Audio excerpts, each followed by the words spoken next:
Good morning, students. Let's understand the poem Echoing Green. Here is the first stanza. The sun does arise and make happy the skies. The merry bells ring to welcome the spring. The skylark and thrush, the birds of the bush, sing louder around to the bells' cheerful sound, while our spots shall be seen on the echoing green. This is the first stanza of the poem Echoing Green. Let's understand it. The sun does arise and make happy the skies. When the sun rises in the morning, due to the appearance of the sun, the sky is clearly visible, and that looks that the sky is very happy. The merry bells ring to welcome the spring.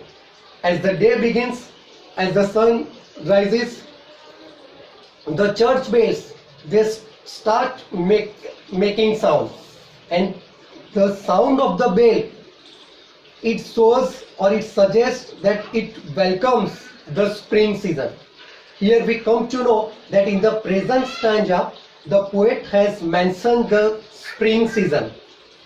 The skylark and thrush, the birds of the bush, sing louder around. What are the effects of the spring season on natural elements? Here the poet has said the birds such as skylark and thrush and the birds of the bush, they all are singing louder around the area. This is the effect of spring season.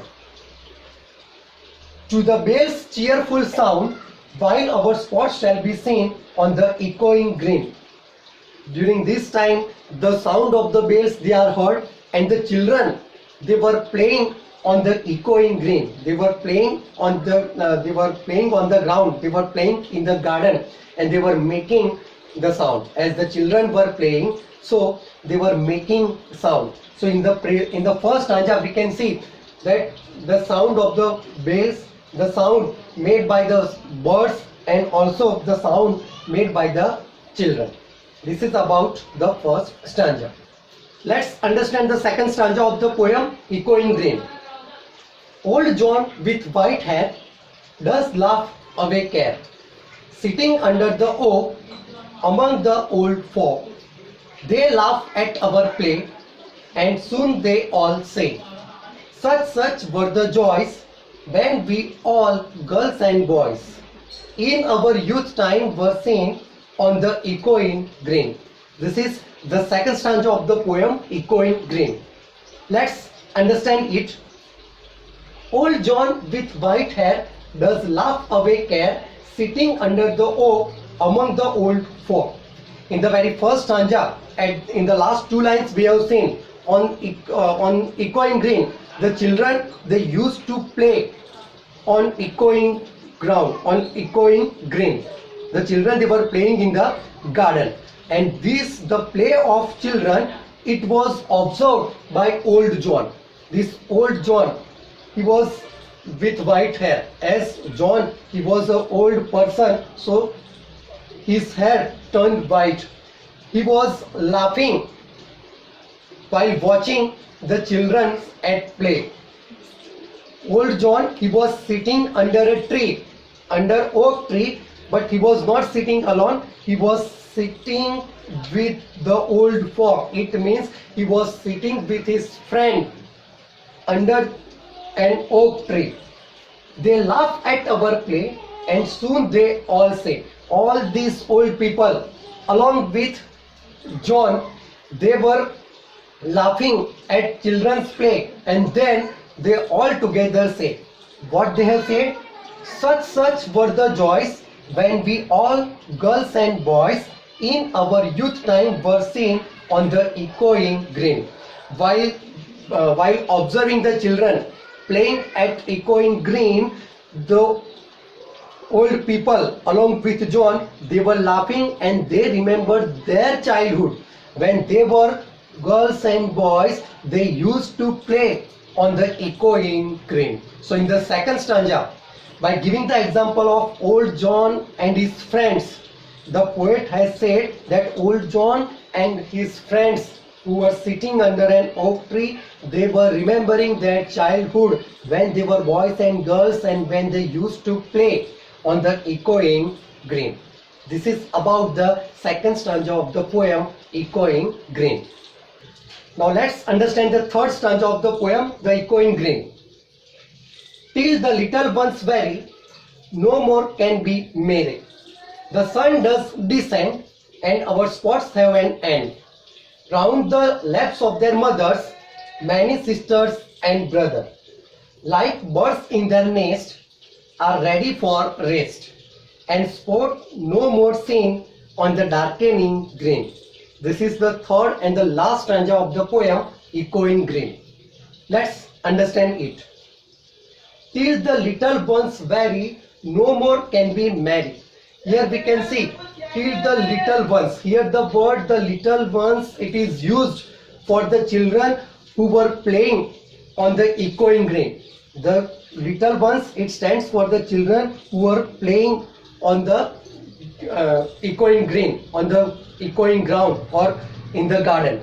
So till the little ones vary, no more can be merry. As the children, they were playing on the echoing green for a long time. So as they played a lot, they were very, it means they are tired, and due to that, now the happiness of playing, it has gone. So now they are not merry, they are not happy, as they are tired for continuous playing. The sun does descend and our sports have an end. The sun does descend. It means now the sun is going to disappear. It means now it falls an evening. And due to the evening, now their sports, their games, their play has come to an end.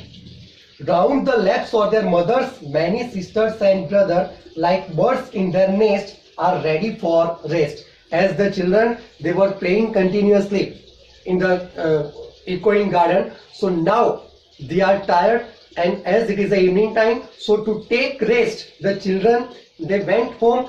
Some children, they took rest in the laps of their mothers, some sisters, and some in the laps of their brother. All the birds, they are returning to their nest, and the children, they return to their house for same purpose, for ready for rest. And spot no more seen on the darkening green. And when the children went away from the garden, when the birds, they went away from the garden, that time no spot, no game was visible there on the darkening green. In the first two stanza, in the last line, we have seen on the echoing green. Even the title, that echoing green. But in the last stanza, the poet has used the word the darkening green, as it is evening time. So now there is no child in the garden, there is no bird in the garden, and due to that there is no sound, in the garden, and now it has turned dark. That is why in the last line the poet has used the word darkening green.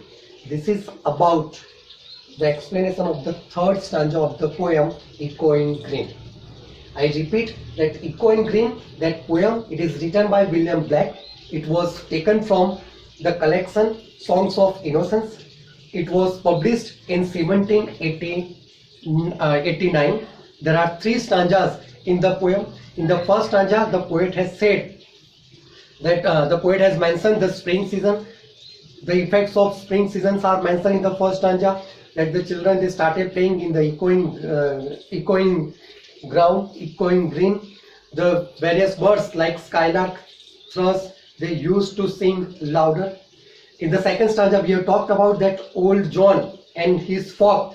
They were remembering their childhood when they were boys and girls. They used to play on the echoing green. And in the last stanza, at the end of the day, when the sun disappeared, when it was an evening time, the children as well as the birds, they went to their nest for taking rest. And due to that, there was no sound in the garden, there was no sound on the ground. So it has become now darkening green.